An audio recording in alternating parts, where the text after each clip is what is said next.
मनुष्य ने वैज्ञानिक रूप से बहुत तरक्की की है। विज्ञान एवं तकनीकी शिक्षा, स्वास्थ्य और अंतरिक्ष विज्ञान में प्रगति इसके पुख्ता प्रमाण है। लेकिन वैज्ञानिक विकास के साथ साथ चुनौतियां भी नए रूप में सामने आती रहती हैं।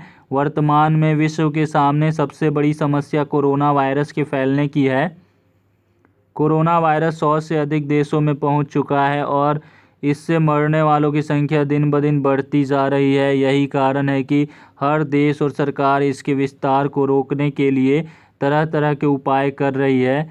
अभी हाल ही में भारत सरकार के स्वास्थ्य मंत्रालय ने कैबिनेट सचिव राजीव गौबा के माध्यम से 123 साल पुराने कानून एपिडेमिक डिजीज एक्ट 1897 के सेक्शन 2 को लागू करने का फैसला लिया है। एपिडेमिक डिजीज एक्ट 1897 की धारा 2 के प्रावधानों को लागू करने का निर्णय कैबिनेट सचिव राजीव गौबा की अध्यक्षता में एक समीक्षा बैठक में 11 मार्च को लिया गया था। कैबिनेट सचिव राजीव गौबा ने कहा कि बैठक में यह निर्णय लिया गया कि सभी राज्यों और केंद्र शासित प्रदेशों को केंद्रीय स्वास्थ्य और परिवार कल्याण मंत्रालय द्वारा एपिडेमिक डिजीज़ एक्ट 1897 की धारा 2 के प्रावधानों को लागू करने की सलाह दी जानी चाहिए ताकि स्वास्थ्य मंत्रालय की सभी सलाहों को ठीक से लागू किया जाए। अब यह जानते हैं कि आखिर यह एपिडेमिक डिजीज़ एक्ट 1897 क्या होता है और इसे लागू करने का फैसला भारत सरकार ने क्यों किया है। एपिडेमिक डिजीज़ एक्ट 1897 के बारे में अबाउट एपिडेमिक डिजीज़ एक्ट 1897। इस एक्ट में कुल मिलाकर 4 सेक्शन हैं और संभवतः यह सबसे छोटा एक्ट है। इस एक्ट के सेक्शन 2 में इसे लागू करने के लिए कुछ शक्तियां राज्य और सेक्शन 2A की शक्तियां केंद्र सरकार को किसी महामारी को दूर करने या कंट्रोल करने के लिए दी गई हैं। एपिडेमिक डिजीज़ एक्ट 1897 की धारा 2 में लिखा है, जब राज्य सरकार को किसी समय ऐसा लगे कि उस राज्य के किसी भाग में कोई खतरनाक महामारी फैल रही है या फैलने की आशंका है, तब अगर राज्य सरकार यह समझती है कि उस समय मौजूद कानून इस महामारी को रोकने के लिए नाकाफ़ी है, तो राज्य सरकार कुछ उपाय कर सकती है। इन उपायों में लोगों को सार्वजनिक सूचना के जरिए रोग के प्रकोप या प्रसार की रोकथाम बताए जाते हैं। इसी एक्ट की धारा 2B में राज्य सरकार को यह अधिकार होगा कि वह रेल या बंदरगाह या अन्य प्रकार के से यात्रा करने वाले व्यक्तियों को जिनके बारे में निरीक्षक अधिकारी को ये शंका हो कि वो महामारी से ग्रस्त है, उन्हें किसी अस्पताल या अस्थायी आवास में रखने का अधिकार होगा।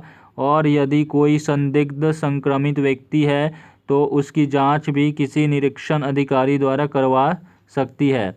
एपिडेमिक डिजीज़ एक्ट 1897 की धारा 2A में लिखा है, इनमें कहा गया है कि जब केंद्रीय सरकार को ऐसा लगे कि भारत या उसके अधीन किसी भाग में महामारी फैल चुकी है या फैलने की संभावना है और केंद्र सरकार को यह लगता है कि मौजूदा कानून इस महामारी को रोकने में सक्षम नहीं है, तो वह केंद्रीय सरकार कुछ कड़े कदम उठा सकती है, जिनमें शामिल है किसी भी संभावित क्षेत्र में आने वाले किसी व्यक्ति जहाज का निरीक्षण कर सकती है।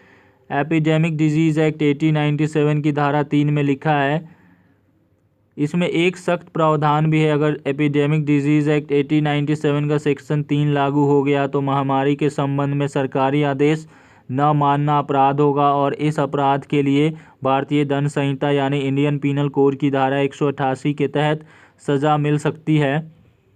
ये धारा 188 का भी वीडियो हमारे चैनल पे है, तो अगर आपको जानना है कि धारा 188 क्या होता है तो आप वो वीडियो भी देख सकते हैं। इसके अलावा अगर कोई व्यक्ति इस बीमारी को रोकने के लिए कोई अच्छा कदम उठाता है तो उसके खिलाफ कोई कानूनी कार्रवाई नहीं की जाएगी। महामारी अधिनियम 1987 में संशोधन अमेंडमेंट्स इन एपिडेमिक डिजीज़ एक्ट 1987। नए संशोधनों में यह प्रावधान किया गया है कि यदि कोई व्यक्ति स्वास्थ्य कार्यकर्ताओं के खिलाफ किसी भी तरह की हिंसा करता है तो उसको 7 साल तक की कैद के साथ भारी जुर्माना भी भरना पड़ेगा। अपराध को गैर जमानती अपराध भी बनाया गया है। स्वास्थ्य कार्यकर्ताओं के खिलाफ किसी भी तरह की हिंसा के अपराधों को भी संज्ञेय और गैर जमानती बनाया गया है। ऐसे मामलों में जांच 30 दिनों के भीतर की जाएगी। ये देखिए, इसमें एक रिपोर्ट है ANI की, इसमें लिखा है in case of grievous injuries the accused can be sentenced from 6 months to 7 years. They can be penalised from वो ₹1 lakh to ₹5 lakh, union minister Prakash Javadekar ने कहा है। ठीक है, तो दोषी पाए जाने वाले को 3 महीने से लेकर 5 साल तक की जेल की सज़ा सुनाई जाएगी और 50,000 से 2 लाख रुपए तक का जुर्माना भी लगेगा। इस प्रकार ऊपर